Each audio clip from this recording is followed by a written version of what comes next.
Welcome to the Soko Healing Podcast. Today we're talking about the undefeatable mindset, or the opportunity and the freedom not to cave in when you're facing stress, when you're facing pressure, or you feel like there's no other way out. So I've been in a lot of situations like that, unfortunately, and your brain immediately goes into panic mode. So when you feel like you're panicking and there's no solution, you're being psychically attacked, and you feel like the only way out is to kind of experience that craziness, that chaos, or that panic, there are actually other strategies to get you out of that situation and actually to alchemize it into a success opportunity. And that's something that I've been hacking lately because I am on my own. I'm a single woman on my own in New York City. I'm fairly talented. I do have like a certain amount of beauty and intelligence, but that does not protect me from attack. And I know a lot of other people out there are searching for this wisdom because you got all this success, you have all this wealth, you have all this freedom, right? But that does not stop you from being attacked.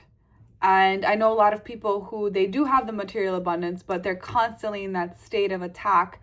And these successful women, every room they enter, everyone's trying to claw at them and take from them and kind of peer into their lives and find something nasty to kind of fixate on and use as their main touch point of communication with the external world or perception control.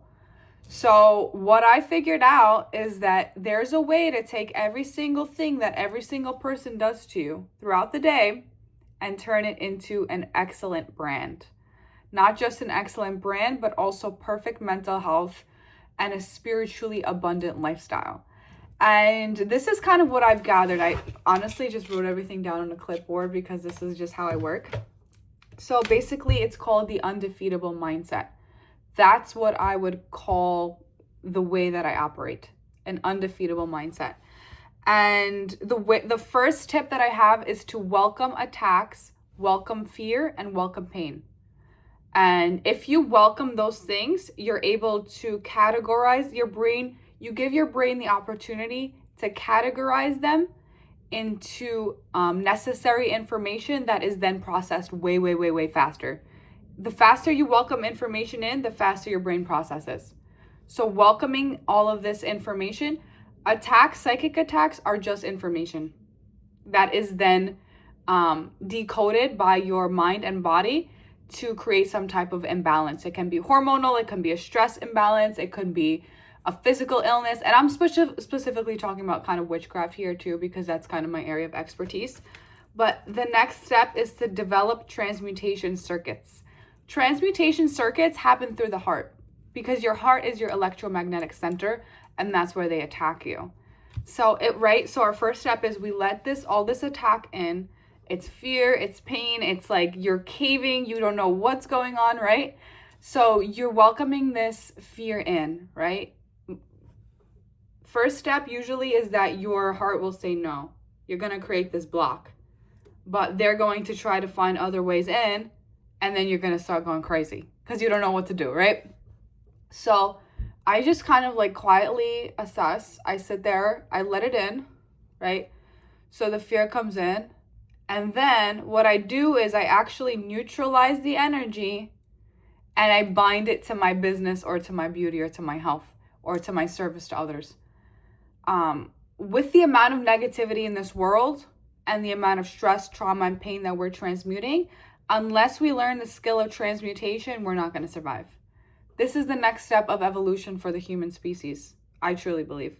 So then another important tip I have is that I know that we want to control our perceptions and be these like glowy, perfect human beings, but at the same time, you have to defend your turf. Defending your turf means you have an authentic personality, you have magic that is God-given, that is very important to your soul. And without this magic, you become depressed. All humans become depressed. Then you have material assets, you have mental capabilities that also can be stolen or blocked.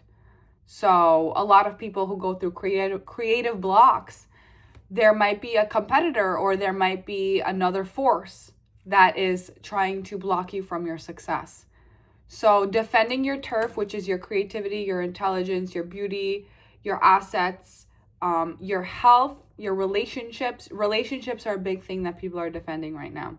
A lot of relationships are facing a lot of, how do I say, conflict, but also it's just like this like dark negative force that is built to tear people apart and to kind of watch people suffer. I know it seems very negative, but honestly, as a psychic, this is just what I'm seeing. I'm reporting what I'm seeing live.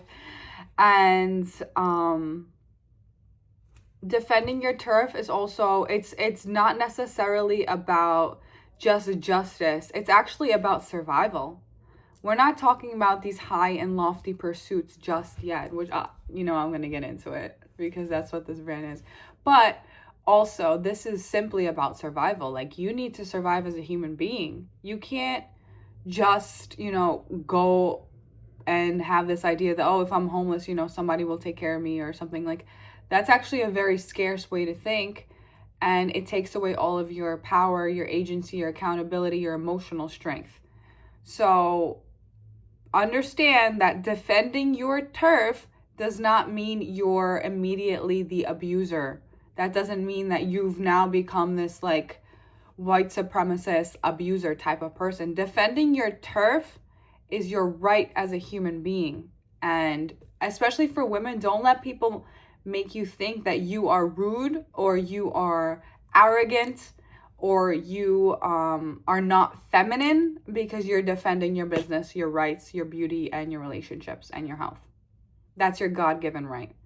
And everybody's stepping up into that power right now. We're kind of done caving into this kind of just surrendering to the attack and seeing it as a purification process. Like, trust me, I went through that. I was a yoga teacher. And it's a beautiful thing, and it's beautiful, and you have all this gorgeous energy after the attack because you've defeated it. But at the same time, look at your resources, look at your bank account.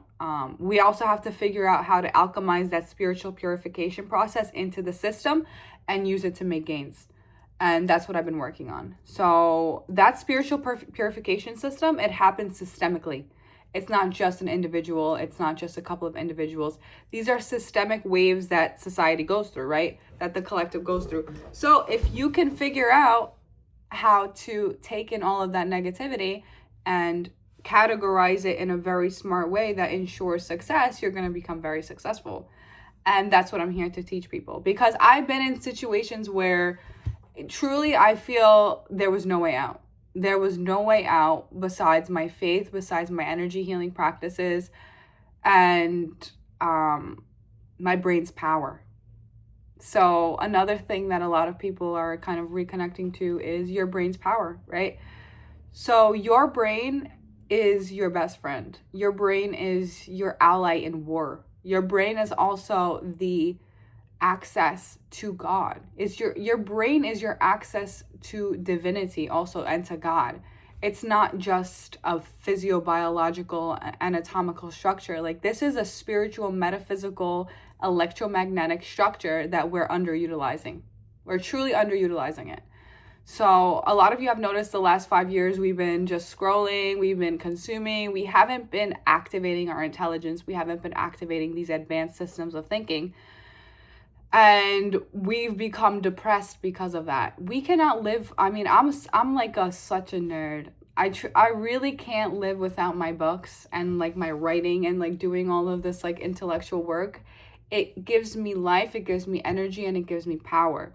And when people look at you and they're like, what are you, like, all day long, girls in New York City are absolutely disgusting and rude.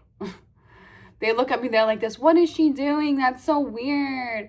And then the next thing you know it, everybody's copying me. Like, all of these girls are trying to copy me now. I'm like this.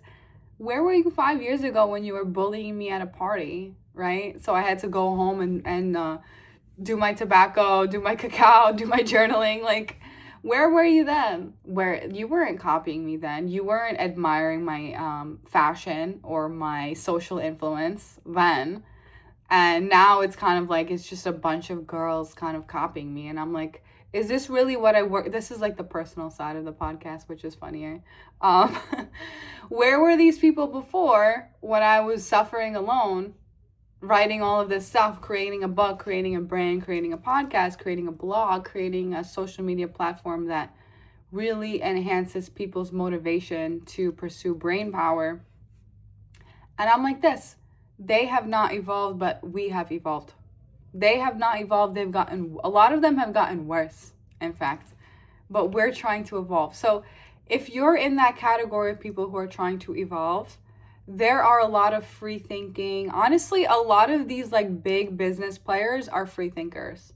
And they are actually some very, very kind-hearted, good people.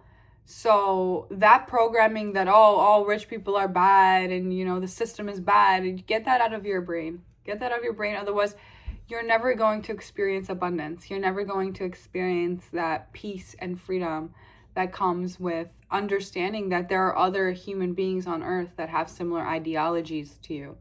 And seeing that people have similar ideologies to you gives you a little bit of more self-acceptance. And when you gain self-acceptance, self-acceptance is the fuel for success. Without self-acceptance is baseline. That's the foundation for success, right? So first we get to a level of self-acceptance through all the difficulties and traumas and healing, and then we start to build businesses. Then we start to build alliances, partnerships, connections, various new innovations. So that's what I've gathered from all of this. Let me see if I have any other notes. Trauma healing. So I put that trauma healing helps to heal energetic tears. Energetic tears are the result of, honestly, what I've received in visionary ceremonies is people literally cracking your energy field to get to a power supply. And that's what it feels like. When you're healing this stuff, that's exactly what it feels like. Someone cracked your energy field, like someone's cracking your skull. And they go in and they place a cord to take your brain power, or to take your life force energy, or to take your sexual energy, or to take your beauty, or whatever they're taking from you. So what they attach to are human insecurities. Human insecurities include, but are not limited to, unworthiness, rejection, general insecurity about appearance, and material security. So material security is financial blocks, career blocks, relationships. Those 4 aspects are the main access points for attack. So if you're in a spiritual attack, or you're constantly being spiritually attacked, these 4 things need to be healed first. And you have to find them, whether with a healer, a therapist, or even on your own visionary journey. I've realized that my main thing, I actually healed unworthiness. My main blockage used to be unworthiness, where I would look at people, and actually I have an inferiority complex. I don't have it anymore. If anything, I have a superiority complex. Honestly, my whole life I suffered with inferiority. I thought I was the ugliest one. I thought I could never do anything. I thought I was ugly. I thought I was fat. I don't know. Eventually, I just kind of sat there and I realized it can be this or it can be that. Why would I be choosing this? So if you get to that space of being able to see the other side of the coin, you can choose the other side of the coin. It's not an act of rejection or rejecting your traumatized self or your unhealed self to choose the other side of the coin. And I want people to know that, because that's a really, really, really big blockage for people. People are so attached to that story of like, well, I didn't have that life. I suffered way more. You don't know what my life is like. I'm like, I actually have a ridiculous amount of trauma in my history log in this lifetime. So I will not sit there and take that BS. I will say, okay, you either want to fix it or you don't. And that's it. That's all there is. It's a finite, selective. There are 2 options, and that's it. It's a selective process. You either want to fix it or you don't. That's the evolutionary process. I'm somebody who always chooses, yes, fix it. Yes, fix it. That's why I move very fast. And I'm noticing a lot of people are stuck in, they just keep choosing no. They just keep choosing no. They just keep choosing no. Tomorrow I'll fix it. Tomorrow I'll fix it. Tomorrow I'll fix it. And it's okay. I've been there before, especially with like addictive habits or consumptive behaviors. Like, it's easy to choose, no, I don't want to change. No, I don't want to change. But just And you know what gets people to flip the coin? Research, education, reading books, podcasts like this. I can't tell you how many neuroscience books I've read. A ridiculous amount of neuroscience books, spiritual healing books, and business books. And the only way to change your decision-making process, which happens in the executive control part of your brain, is through education. So I'm very education heavy, but I don't like necessarily support institutional education.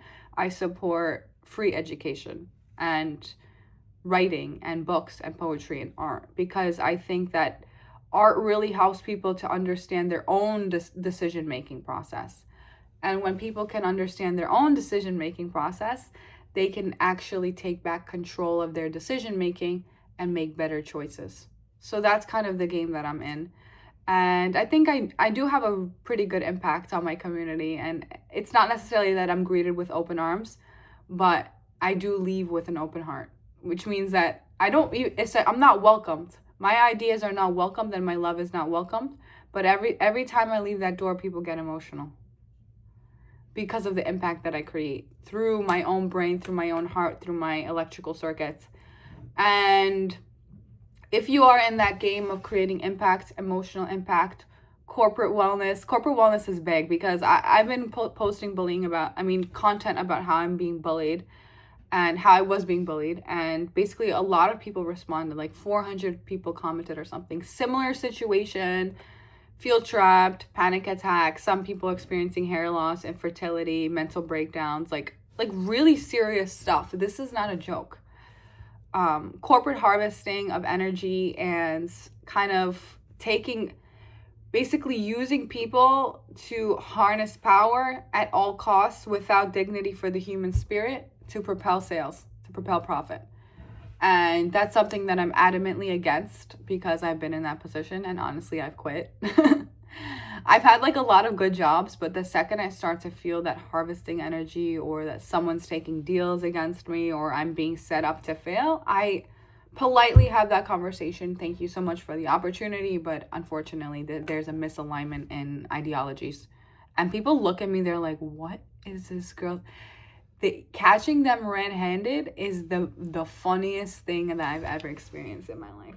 Like, these people think that they can get away with anything. They think that nobody's gonna say anything, that this is just how the system works. I'm like, no, honey, that's not how the system works. That's how you work. And putting people in that position, and not necessarily through reverse humiliation, but just through raising awareness.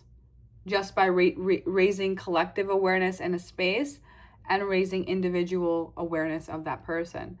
So if they're able to see that, they're the only ones behaving that way, and to create a separation from the rest of the collective, they will feel shame and judgment, and that will lead to change. And that's how you change your society. But it's not an easy process. It's up and down. It's circular. It's very, very, very, very strenuous. I've been on this mission for maybe like 6 years now, and now I'm having fun. Now it's funny. Now it's a lot of fun. Now I really love my life, and I'm grateful for my faith. Mostly I've reconnected the last basically 2025 for me was a journey to hell many times. But it wasn't that bad, because I was constantly going to churches. I found a beautiful church in the city that I go to, and I'm guided, basically. Like, I'll leave work and I'm guided to go to churches and just to sit and talk to Mary, Mother of God, or to light a candle, or to just like open the book and scan through the book. You don't need to go to church just for mass. Churches are open just to provide healings, emotional support for anybody throughout the day. So if you're suffering and you're having panic attacks, or you're experiencing bullying, or whatever, you might be from a different faith, the Christian churches are still open to you. Don't feel the judgment. Release that judgment. Release that barrier. It's 2025. It's just a structure. It's an ideology that you can adopt if you want to. Nobody's forcing it on you. And healing that kind of Christian wound has been very important for me, and helping people to see that to really feel the love of Jesus and the love of Mary and the support of the Holy Spirit and Mother Nature without that societal structures and judgment, without those societal structures and judgment, I think will provide a lot of actual general healing for every single person. And it's a blessing and a curse to be in my shoes. A lot of people are like, wow, I wish I had your life. You know, you're this person, you do luxury, you do fashion, you do healing. Yeah, but you know how much I struggled to do that? First, I went to fashion school where I didn't fit in at all because I was too open-minded even for fashion school. Can you imagine that?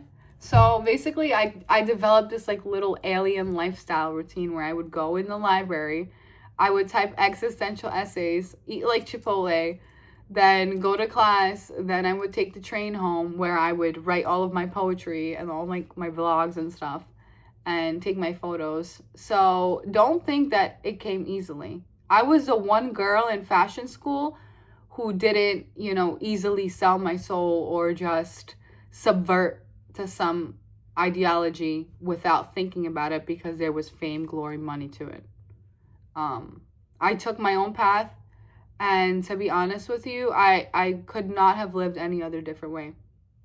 This was the path that I was meant to take, and without answering my spiritual calling early in life, I don't think I would necessarily be alive at this point. To be honest with you, my spiritual practices, my faith, my emotional regulation skills, my education, and my research saved my life. And I think social media is probably the best education tool we have on planet Earth right now. And that's why I invest a lot of my energy into social media education, because you never know which concept will stick in somebody's brain and save their life in the future. This is not a joke. People don't take me seriously when I create content, but I take myself very, very seriously because this is live information.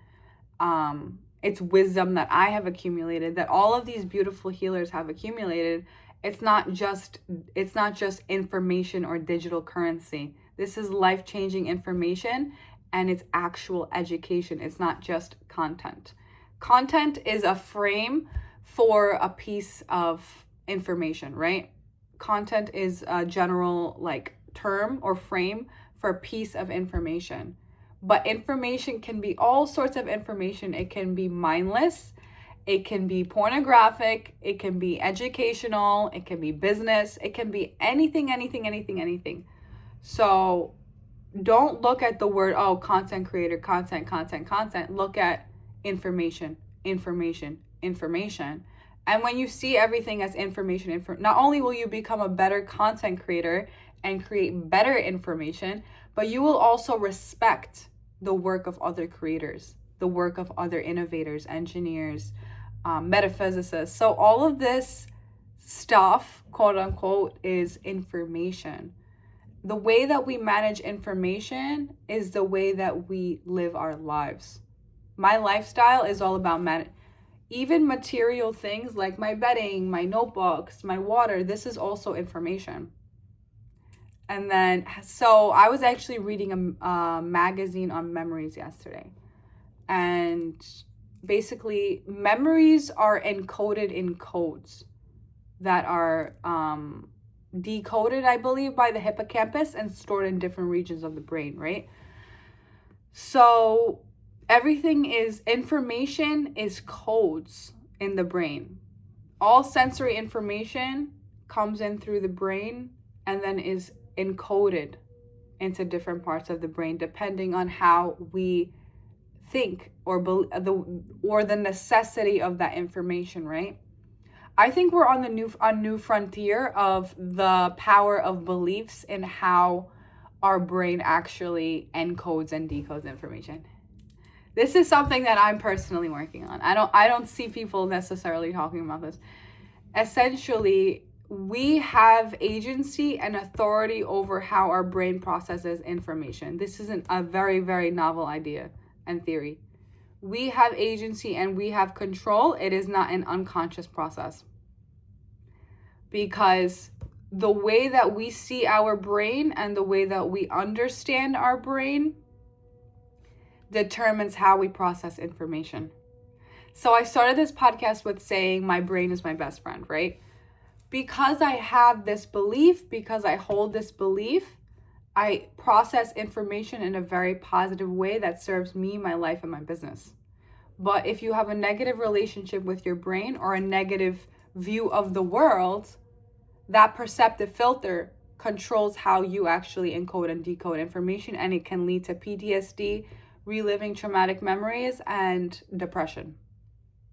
So I would love to hear people's comments, like however amount of people, actually get to this point of the podcast. Like, it's fine. Either way, I'm making it. How and where do you think this belief center in the brain is, basically, where is that center for beliefs? And also, how do we hack it? Because I think if we can hack that, we can hack everything. So that's what I've been working on. For the most part, I think that beliefs do originate in the spirit, in the heart, and emotions. But if we can gain more information on this and do more research on how to better mold our beliefs to control the processing and storage of information, everybody will have perfect mental health. So yeah, that's just like that's like a side note of like whatever else I'm working on. But in terms of, sorry, I'm gonna have some water. In terms of you and your personal life and how you're managing everything, I want you to know that there's always a different way to live your life. Lifestyle control. Lifestyle control is big for me. If you're unhappy with your life, there is a different lifestyle for you. There is a different opportunity. If you hate your career or you hate your job, there is another opportunity for you. That goes hand in hand with what I started with, which is the undefeatable mindset, right? A part of an undefeatable mindset is knowing that you have options. I should add that as one of my tips. Knowing you have options is key to knowing that you are undefeatable. I have so many options in life, it's crazy. I can actually do so many things, not just with money, but also with my brain and with technology, that I feel that I've truly become undefeatable. And even if you don't have that right now, I want to give you the tools, the wisdom, and the access to information that will help you to feel undefeatable in situations where you feel like you're done, like you're tossing the towel, like you're completely done. Gain an understanding of your brain, gain an understanding of your mind, gain an understanding of why it's operating, how it's operating, and how you can optimize it through physiological, spiritual, mental practices. And that is that is my philosophy for self-development and emotional regulation. If you can figure that out, you're going to be a very, very, very, very, very happy individual. The answer to happiness is hacking the brain. And the answer to hacking the brain is understanding how the brain works as an individual, as your own, understanding the brain through the brain. That's a funny concept, but that's really what it is, So I actually invested maybe 6 years of my life into understanding how the brain works and understanding how to decentralize trauma and centralize personal power. So as to prevent feelings of weakness, powerlessness, worthlessness. And guess what? I'm successful. I have been very, very, very, very, very successful in doing that. Because throughout all of the trauma and the crazy amount of witchcraft bullying that I've experienced, I'm still very centered in myself. I have all of my personal power. I'm right on target, and my life is close to perfect. So it is possible. It is possible. I think my approach to spiritual healing is a lot more strategic and less floaty and like I've been there, like the float away, no mind state. That's great, but it's not grounded. It's not centralized. It's not controlled. So for a lot of the new age people, I think it's coming back into that control, that agency, connection to your mind, mental control. And I think a lot of the feminine healers it's great to do the womb work and the sacred heart healing work, but at the same time, what controls our whole experience? The brain. So I've been looking to a lot of masculine healers, tobacco shamans, religious priests who are men, the Pope. I love the Pope. All of these people are an inspiration to me for holding our brain power and holding the structure of society. That's what a lot of people in the healing space need to tap into, I think, because that is what will reintegrate you back into society and help to create communication channels that people understand, that aren't so floaty or out there. And that's why I think my brand is cool, because it combines like minimalist fashion and a luxury lifestyle, but also with really deep and profound spiritual healing practices to reach people in places where, you know, there wouldn't be that connection necessarily. So I want to help kind of inspire people that if you're like into gaming or you're like into cryptocurrency, don't be afraid to talk about consciousness and how consciousness affects the way that we perceive technology and the way we perceive information.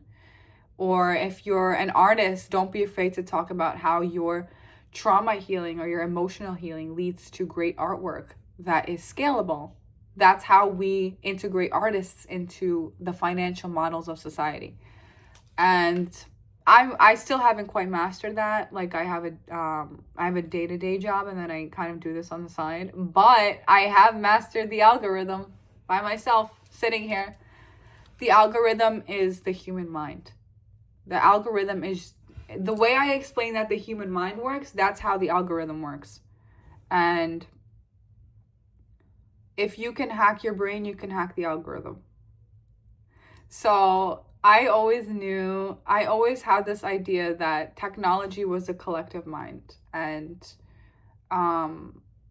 basically in a collective mind, information is the currency. So our new currency is going to be information. And that information is going to be psychic in nature, I believe. This is advanced stuff even for me. I'm like, where am I drifting off to? But basically your brain is connected to a collective mind, and that collective mind is connected to technology and the algorithm. So by shifting our lifestyle and our mindset, we are affecting the entire algorithm and helping to connect our personal information to the collective mind and the algorithm. And then it circles back through engagement. It all circles back through engagement, people responding to us negatively or positively doesn't matter. I already explained that, we're taking everything in, whatever anyone has to say, we don't care. We take everything back in, we reprocess information, we release. Comes back. We reprocess, we release. And that's just the circuit. That's the creative process. That's also how businesses work, right? You have an in and you have an out. You have an in and you have an out. And that's how every single structure works. It's never always going to be all gain, all gain, all gain. There are always going to be losses. But you can be very smart and to minimize those losses as much as possible by developing better circuits. So I hope that this spoke to somebody out there. I feel that if I heard this podcast, I would be like, she knows what she's talking about. But I also live in like my own little alternate reality. So I hope that somebody like kind of gathered something from this and or maybe not, maybe in the future. But thank you so much for tuning in. And if you have any questions, put it in the comments, or you can DM me or message me anywhere, and I'll be happy to create more content.